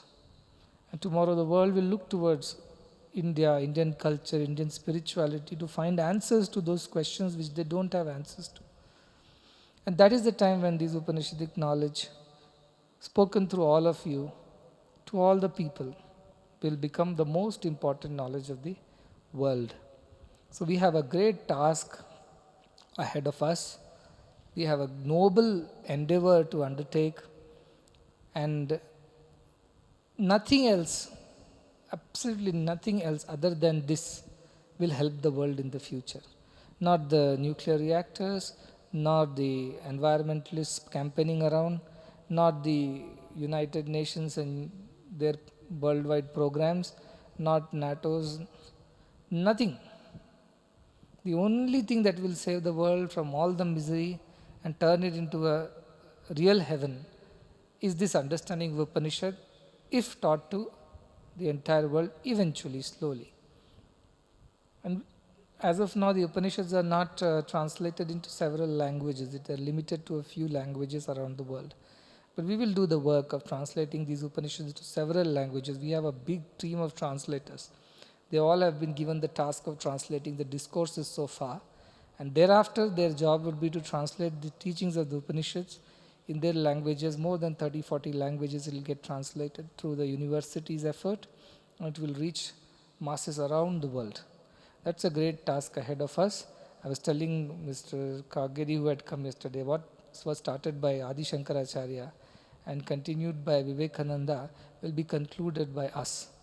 And that is the idea of our future. So be ready, be prepared, and be proud that you have got this opportunity come your way. It's a wonderful golden opportunity. It's a history in making, and you're going to be the part of that beautiful history. If only you develop tapas, shraddha and brahmacharya, thinking of God all the time with a burning, intense desire to know the truth and great, sincere, devoted effort in that direction. Very happy. There is a program, the programs of Abhangs, which are the again essence of Upanishads spoken in such simple terms. On one side Saguna Bhakti, other side a Nirguna Brahma. Both are being equally worshipped. That is the beauty of Indian culture. It can find such a good combination, assimilation, amalgamation of both the thoughts, which is not there anywhere else. That is what he was telling just now. You will see that in these Abhangs. Though they're in Marathi, I hope they'll put up some meanings. But the idea is that on one side they say, "Oh Vithala, you are standing with your hands on your waist in the Pandharpur temple, At the same time, we know that you are the very embodiment of that Nirguna Brahman. You have no form, you have no name. They speak both. And these are all simple hearted saints and singers of Maharashtra of those times who have sung those great, amazing truths of Upanishad in simple language of the local people. So you listen to that and enjoy, and our children are presenting it.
Sai Ram and welcome back. This evening, our music faculty and students from the Sri Sathya Sai Loka Seva Gurukulam will be presenting Abhangs. And Abhangs are traditional songs from Maharashtra. The Bhakti Sampradaya or the Nama Sankirtana Sampradaya, which is around 1200 AD, started with Saint Jnaneshwar. Saint Jnaneshwar, Saint Tukaram, Eknath, Namdev, they were all simple-hearted devotees who expressed their love through these poems, through these songs. And that is why it is called Abhang or Abhang or not stopping. And today, our faculty and students will be presenting these Abhangs as an offering at the lotus feet of our most beloved Swami, Sai Ram.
The bliss derived by chanting the Lord's name can only be experienced and cannot be explained.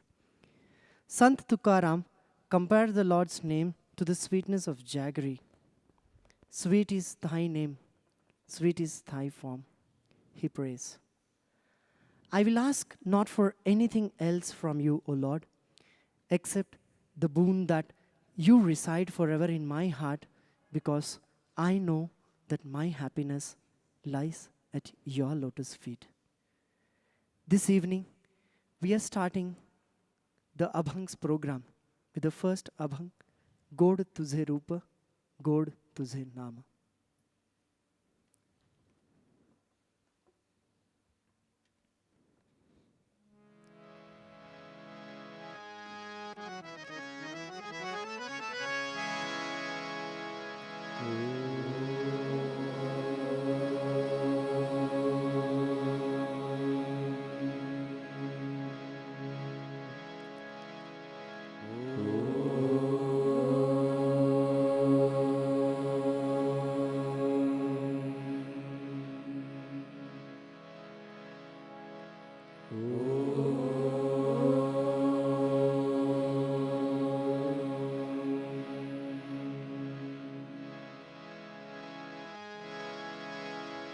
Demaz prem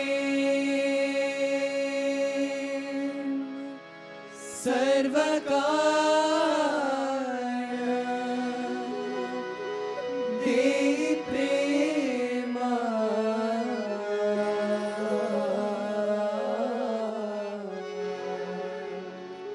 गोड तुझे रूप गोड तुझे नाम गोड तुझे रूप गोड तुझे नाम गोड तुझे रूप गोड तुझे नाम देई माझं प्रेम सर्व काळ देई प्रेम देई माझं प्रेम सर्व काळ देई प्रेम गोड तुझे रूप गोड तुझे नाम गोड तुझे रूप गोड तुझे नाम गोड तुझे रूप गोड तुझे नाम आगमरी रसा नीमा पनी नीमा आगमरी रसा नीमा पनी नीमा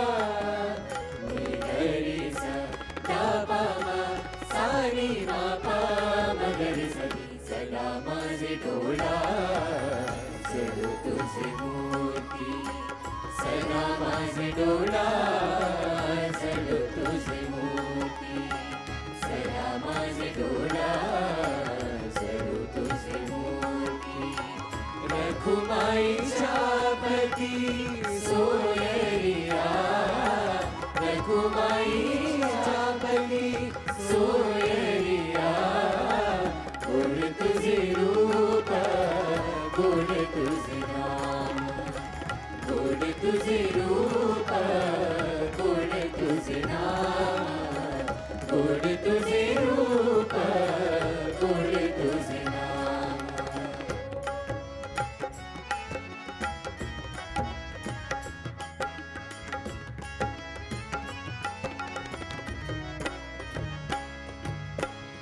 विठू माऊली माझी वरदे विठू माऊली माझी वरदे विठू माऊली माझी वरदे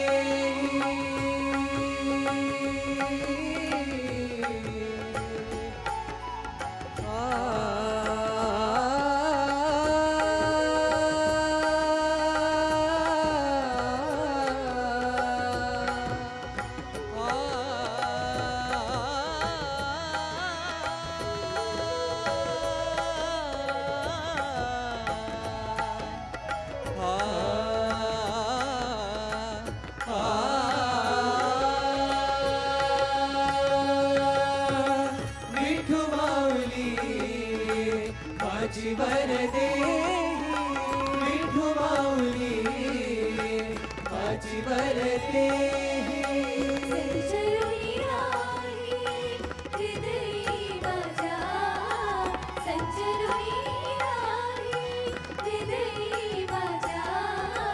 गोड तुझे रूप गोड तुझे नाम गोड तुझे रूप गोड तुझे नाम गोड तुझे रूप गोड तुझे नाम आगमरी रसा नीमा पनी दीपा आगमरी रसा नीमा पनी दीपा निगरी सा दापा मा सानी मा पा मगरी सा तुका मळी काजी नमागुवानिका तुका मळी काजी नमागुवानिका तुका मळी काजी नमागुवानिका तुझ्या पायी सुख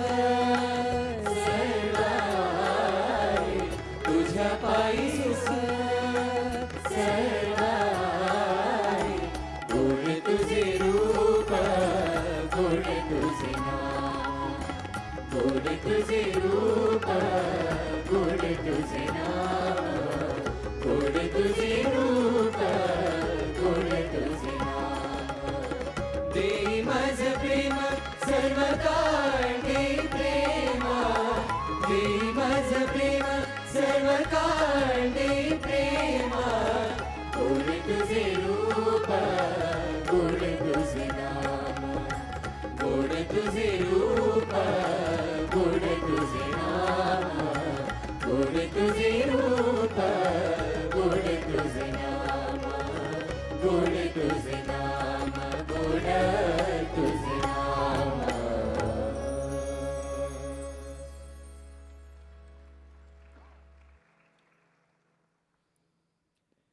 Deho Devalayam Prokto, Jivo Devas Sanatanaha, declare our Upanishads. In Abhangs, this profound truth was explained in a simple manner that common man could understand. Our body is verily a temple. The human body is Pandhari. And who is the deity inside? The indweller, the Atman, is verily Vithala. Eknath says, there is no holier pilgrimage than our very own selves, when all the Dashendriyas have been offered at the lotus feet of Gopala. He goes on to sing that compassion, forgiveness, and peace, which we must foster, are our co-pilgrims. Kaya hi Pandhari, Atmaha Vithala.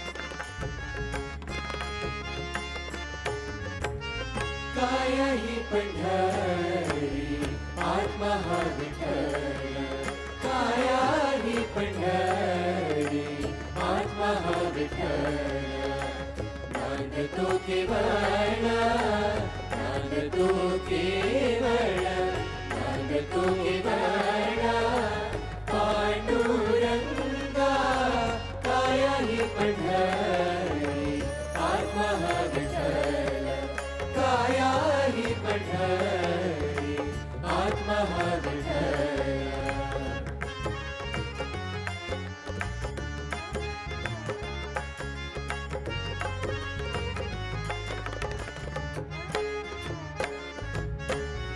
भाव भक्ति भीमा उदक तिवारी भाव भक्ति भीमा उदक तिवारी धर्मा शोभता है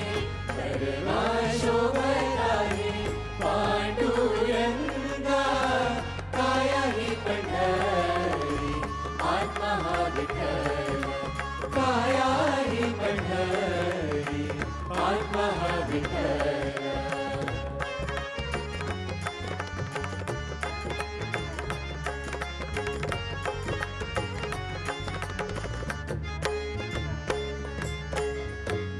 क्षमा शांति दया क्षमा शांति हेची वाडुवंडा दया क्षमा शांति हेची वाडुवंडा मिळाला से थाट मिळाला से थाट मिळाला से थाट वैष्णवांचा काया ही पंढरी आत्मा हा विठ्ठल काया ही पंढरी आत्मा हा विठ्ठल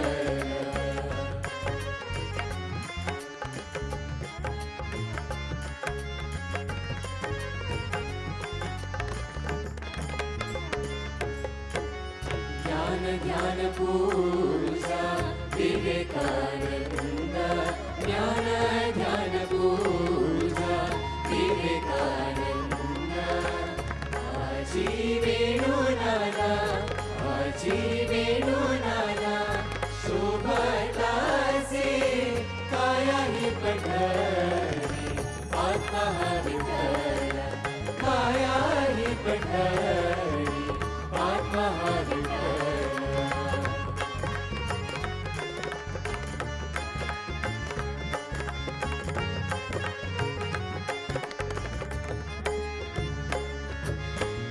दश इंद्रियांचा एकमेव केला दश इंद्रियांचा एकमेव केला ऐसा गोपाळ काला ऐसा गोपाळ काला ऐसा गोपाळ काला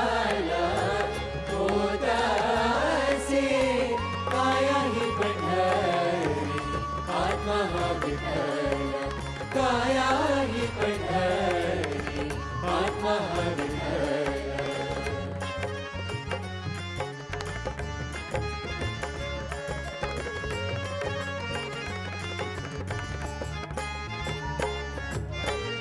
विठ्ठली पंढरी देहि जनी वारी, विठ्ठली पंढरी पंढरी पंढरी, विठ्ठली पंढरी देहि जनी वारी. एका जनाधारी, एका जनाधारी, एका जनाधारी वारी गारी. काया ही पंढरी आत्मा हा विठ्ठल, काया ही पंढरी आत्मा हा विठ्ठल. नांदतो केवळ, नांदतो केवळ, नांदतो केवळ पांडुरंगा. काया ही पंढरी आत्मा हा विठ्ठल, काया ही पंढरी आत्मा हा विठ्ठल, आत्मा हा विठ्ठल, आत्मा हा Vitthal.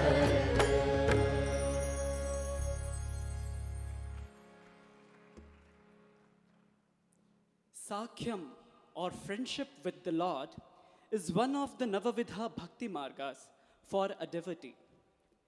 In the next Abhang by Saint Tukaram, the devotee prays to Lord Panduranga for his divine friendship.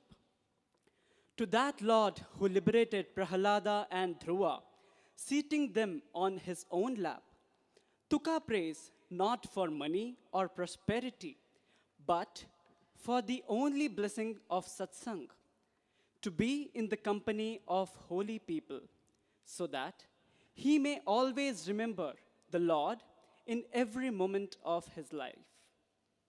The next Abhang that will be presented is Sakhya Panduranga.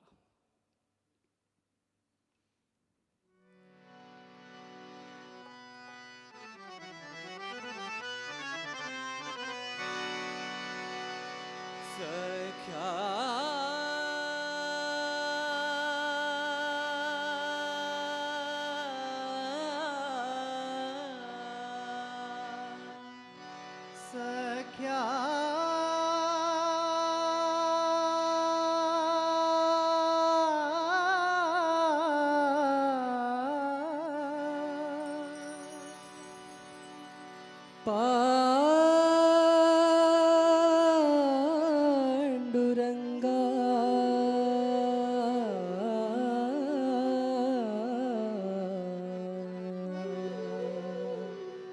दर्शन दे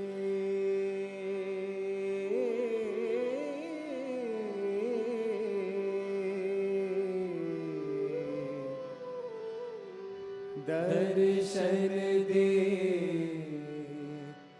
मजला श्रीरंगा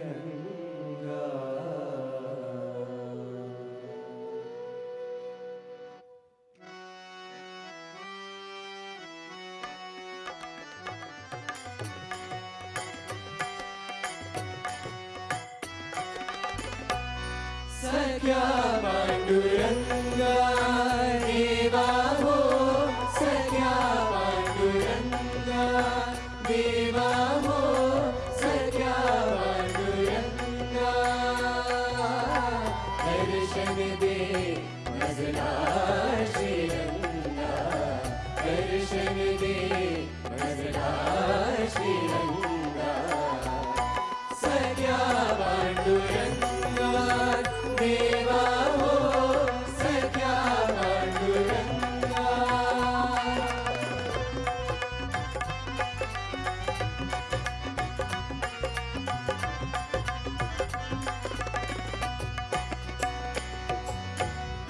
भक्त तुझा तो नामा खोया त्यास दाविले रूप मनोहर भक्त तुझा तो नामा गोरा त्यास दाविले रूप मनोहर तुम्हीच दिधला पुंडलिका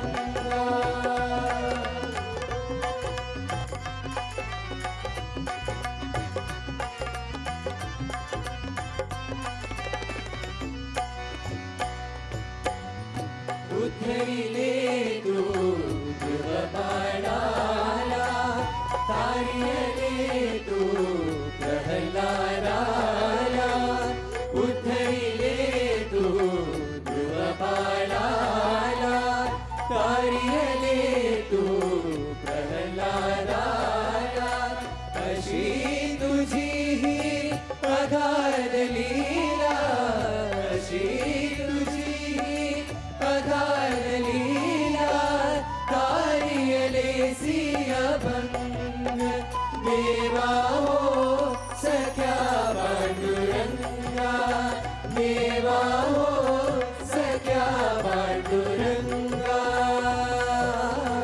दर्शन दे मजला श्रीरंगा दर्शन दे मजला श्रीरंगा सख्या पांडुरंगा देवा हो सख्या पांडुरंगा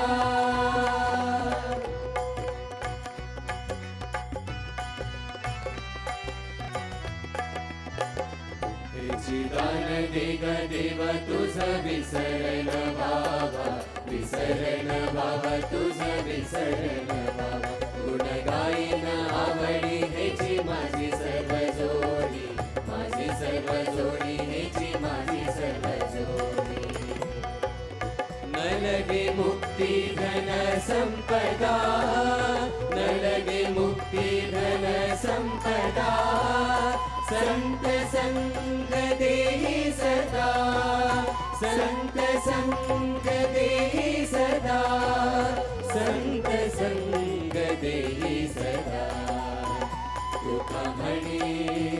तुका म्हणे गर्भवासी सुखे घालवे अमासी सुखे घालवे अमासी चिदान देग देव तुझ विसरण बाबा विसरण बाबा तुझ विसरण बाबा विसरण बाबा तुझ विसरण बाबा विसरण बाबा तुझ विसरण बाबा.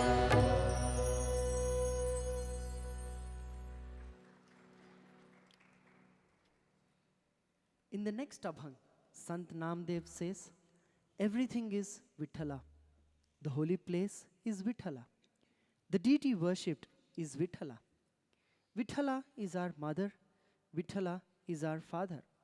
Vithala is our guru and Gotra. The one with the form and the formless one. Namdev, the irony of man who claims Vithala to be his everything and yet fails to remember this truth. Tirtha Vithala, Kshetra Vithala.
जय जय विठ्ठल जय हरि विठ्ठल जय जय विठ्ठल जय हरि विठ्ठल जय जय विठ्ठल जय Hari Vitthal Vitthal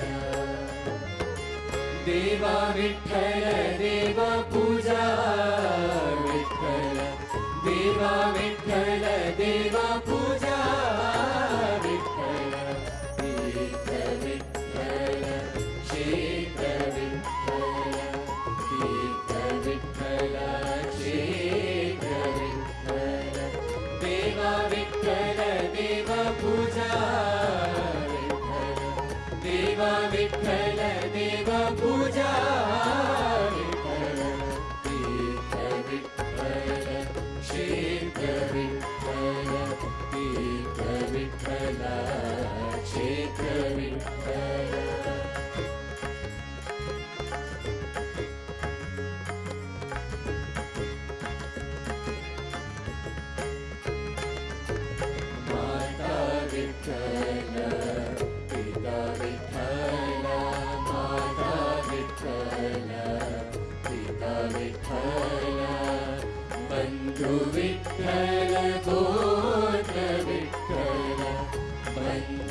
At a time when there was social inequality and discrimination based on caste, Sant Chokha Meda composed this beautiful Abhang. It describes the festival of Holi when the whole ambience is full of beautiful colors. Born in a lower caste, he is unable to celebrate this festival with those of the upper caste. And so he celebrates with his dear friend Vithala, dancing together in joy, losing himself to that highest bliss. Abira Gulal Udalita Ranga.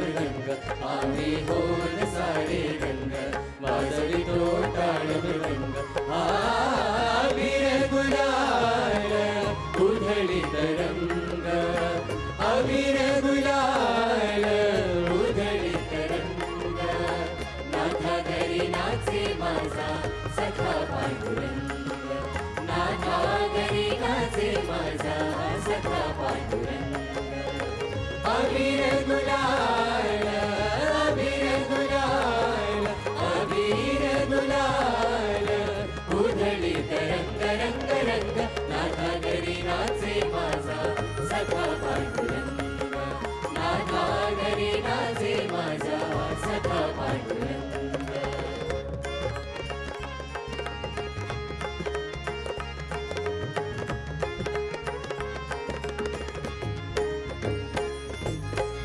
उंबरठ्याशी कैसे शिव आम्ही जातीहीन रूप तुझे कैसे पाहू त्यात आम्ही लीन उंबरठ्याशी कैसे शिव आम्ही जातीहीन रूप तुझे कैसे पाहू त्यात आम्ही लीन पायादिशी हो लंग गाऊनी अभंग पायादिशी हो लंग गाऊनी अभंग आम्ही होन सारे रंग वाजवितो टाळ मृदंग आम्ही होन सारे रंग वाजवितो टाळ मृदंग पायादिशी हो लंग गाऊनी अभंग पायादिशी हो लंग गाऊनी अभंग नाथा घरी नाचे माझा सखा पांडुरंग नाथा घरी नाचे माझा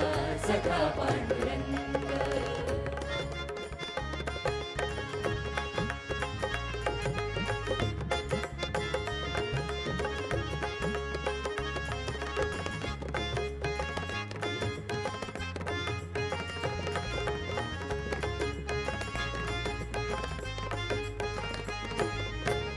वाळवंटी गाऊ आम्ही वाळवंटी नाचू वाळवंटी गाऊ आम्ही वाळवंटी नाचू चंद्रभागेच्या पाण्याने अंग अंग नाऊ चंद्रभागेच्या पाण्याने अंग अंग नाऊ विठ्ठलाचे नामा घेऊ विठ्ठलाचे नामा घेऊ पांडुरंग पांडुरंग पांडुरंग पांडुरंग पांडुरंग पांडुरंग पांडुरंग पांडुरंग विठ्ठलाचे नामा घेऊ विठ्ठलाचे नामा घेऊ होऊनी निसंग नाथा घरी नाचे माझा सखा पांडुरंग नाथा घरी नाचे माझा सखा पांडुरंग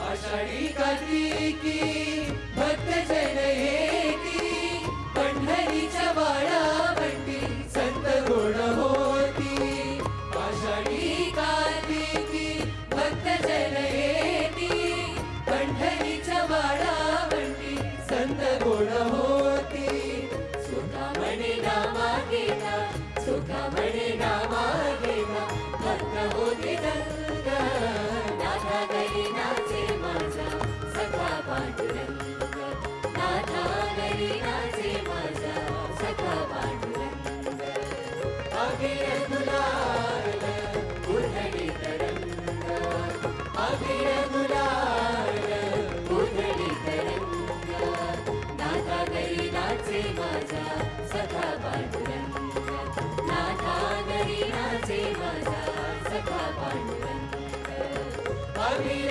गुलाल अबीर गुलाल अबीर गुलाल उधळीत रंग रंग रंग नाथा घरी नाचे माझा सखा पांडुरंग नाथा घरी नाचे माझा सखा पांडुरंग आम्ही होन सारे रंग वाजवितो टाळ मृदंग आम्ही होन सारे रंग वाजवितो टाळ मृदंग आम्ही होन सारे रंग वाजवितो टाळ मृदंग आम्ही होन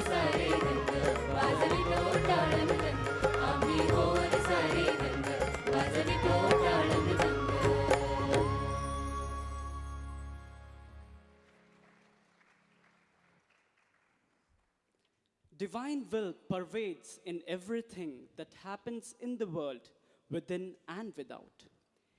An unexplainable happiness or true ananda prevails for the one who is beyond the feeling of I and mine.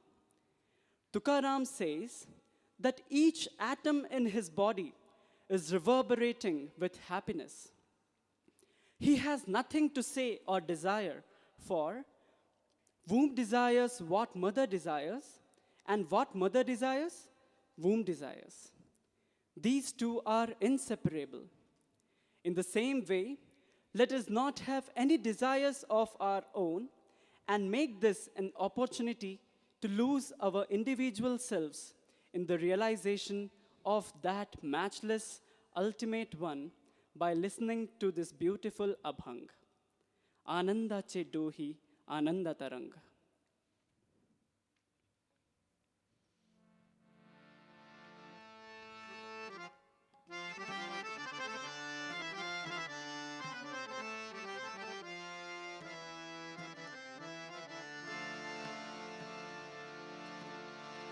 Vitthal Vitthal Vitthal Vitthal Vitthal Vitthal Vitthal Vitthal Vitthal Vitthal Vitthal Vitthal Vitthal Vitthal Vitthal Anand Anand Anand Anand Anand Anand आनंदाची डोरी आनंद तरंग आनंदाची डोरी आनंद तरंग आनंदाचे अंग आनंदाचे अंग आनंदाचे अंग आनंदाचे अंग आनंदाचे आनंदाचे डोरी आनंद तरंग आनंदाचे डोरी आनंद तरंग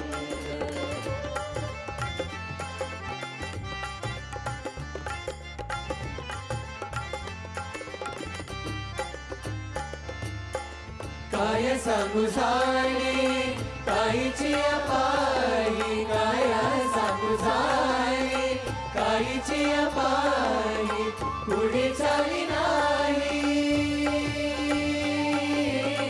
पुढे चाली नाही आवडीने आनंदाचे डोरी आनंद तरंग आनंदाचे डोरी आनंद तरंग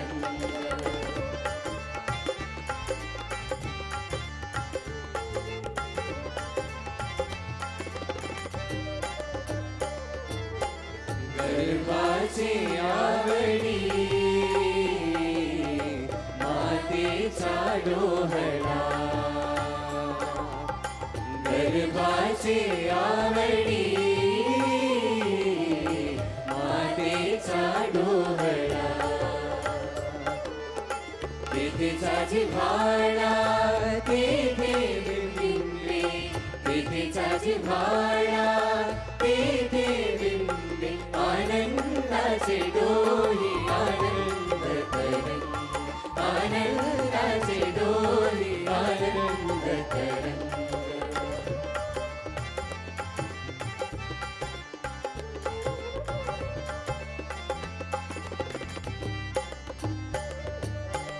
तुका म्हणे तैसा पोतला सेठसा तुका म्हणे तैसा पोतला सेठसा अनुभव सरिसा अनुभव सरिसा मुखाला आनंदाचे डोरी आनंद तरंग आनंदाचे डोरी आनंद तरंग आनंदाचे अंग आनंदाचे अंग आनंदाचे अंग आनंदाचे अंग आनंदाचे आनंदाचे डोरी आनंद तरंग आनंदाचे डोरी आनंद तरंग विठ्ठल विठ्ठल विठ्ठल विठ्ठल विठ्ठल विठ्ठल विठ्ठल विठ्ठल विठ्ठल विठ्ठल विठ्ठल विठ्ठल विठ्ठल विठ्ठल विठ्ठल आनंद आनंद आनंद आनंद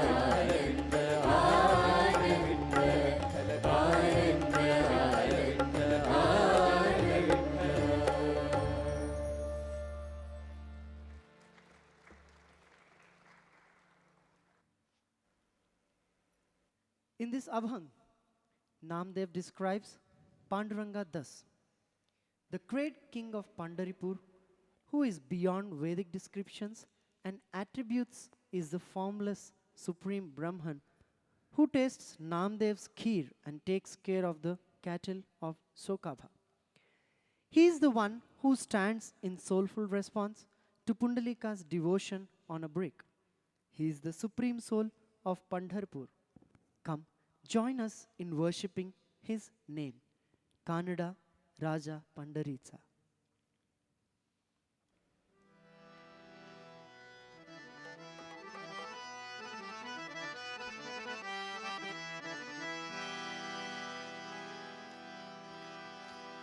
कानडा राजा पंढरीचा, कानडा राजा पंढरीचा, कानडा राजा पंढरीचा, कानडा राजा पंढरीचा. वेदा नाही नाही कळला, वेदा नाही नाही कळला, पाययाचा कानडा राजा पंढरीचा, कानडा राजा पंढरीचा.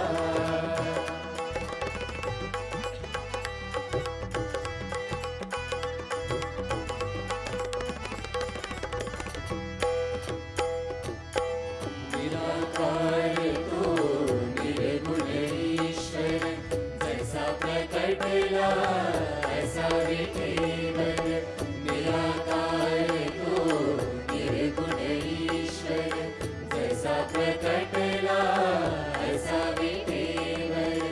उभय ठेविले हात कटीवर, उभय ठेविले हात कटीवर.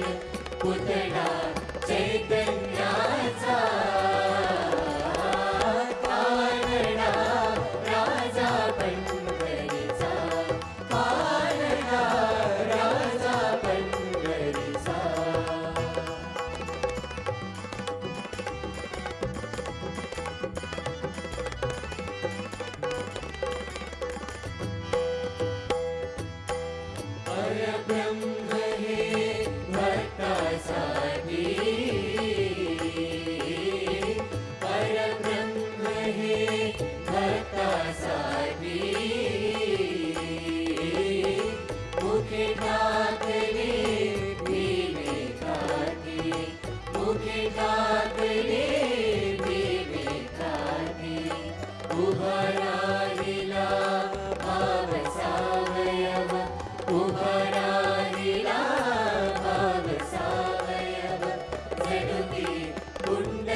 खीर साकतो चोगोबाची गुरी लागतो.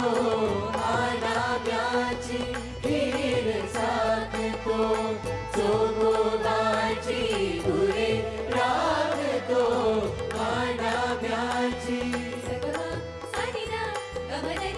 आनाम्याची सगम सनिदा मदनी गजनी गमदनी सनि धनि स. आनाम्याची ससगग मम गग गग मम दग मम गमदनि स गमदनि स गमदम गमदनि स गमदनि स गमदम गमदनि स गमदनि स गमदनि स. आनाम्याची खीर चाकतो चोकोबाची गुरी लागतो. आनाम्याची खीर चाकतो चोकोबाची गुरी लागतो. पुरंदराचा हा परमात्मा, पुरंदराचा हा परमात्मा.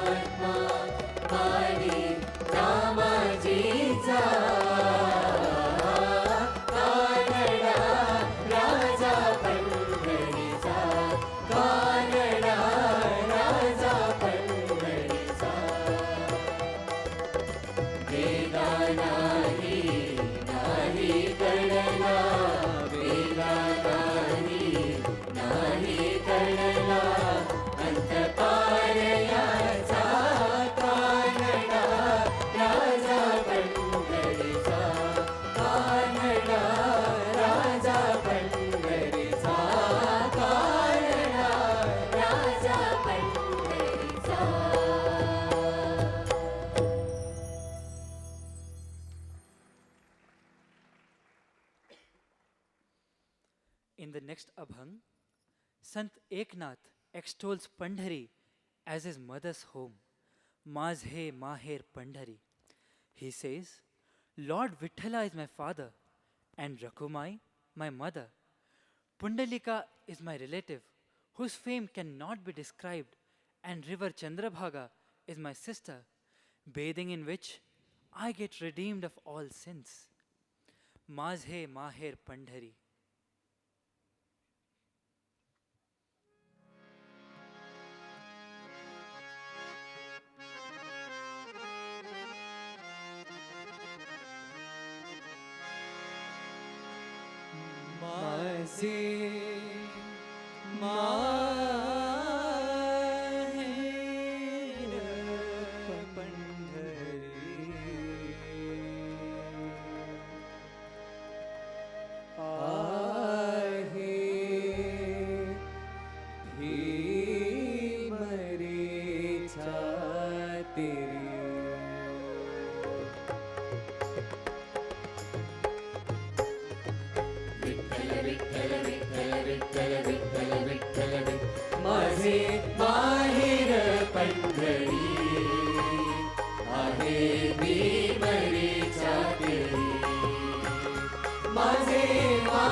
Roaring with the rhythmic chanting of the Lord's name in its every nook and corner, the city of Pandharpur evokes a unique environment that facilitates effortless remembrance of the form of Vithala in the mind's eye. All the people have bathed in the sweetness of Vithala on the banks of the river Chandrabhaga. In this Abhang, Avage Garze Pandharpur, the saint exhorts all of us to chant the name of Lord Vithala, which helps in cleansing ourselves and slowly paving the way for salvation from countless births and deaths. So sacred is the Lord's name, which is our eternal protector.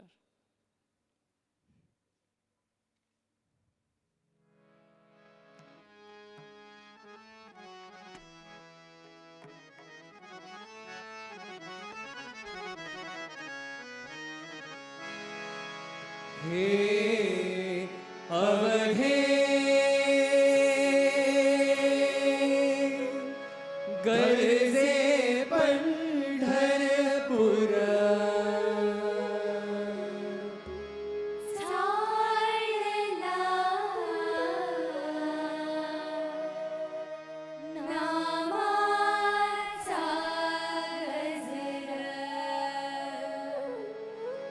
Sa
Eiho Vittale, a popular Abhang amongst many devotees of Lord Vittala.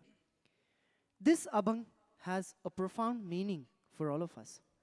Saint Namdev endearingly calls the Lord of his heart, Panduranga Vittala, as the one filled with mercy for his devotees.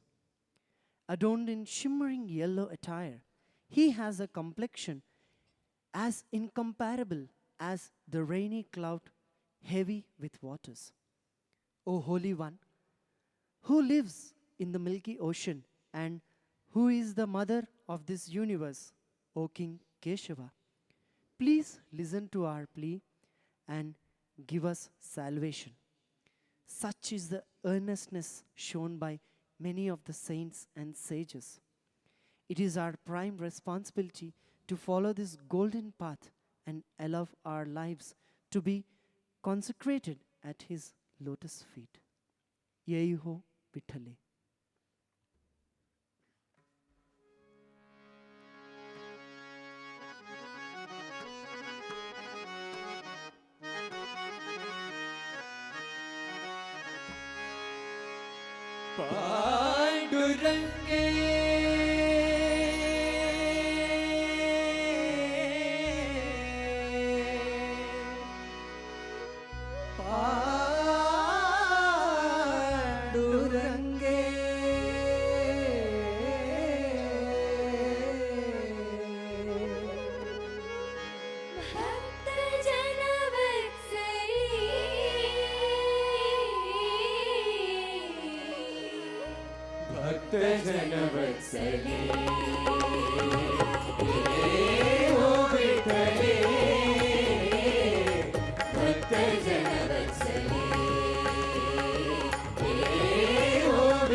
Vani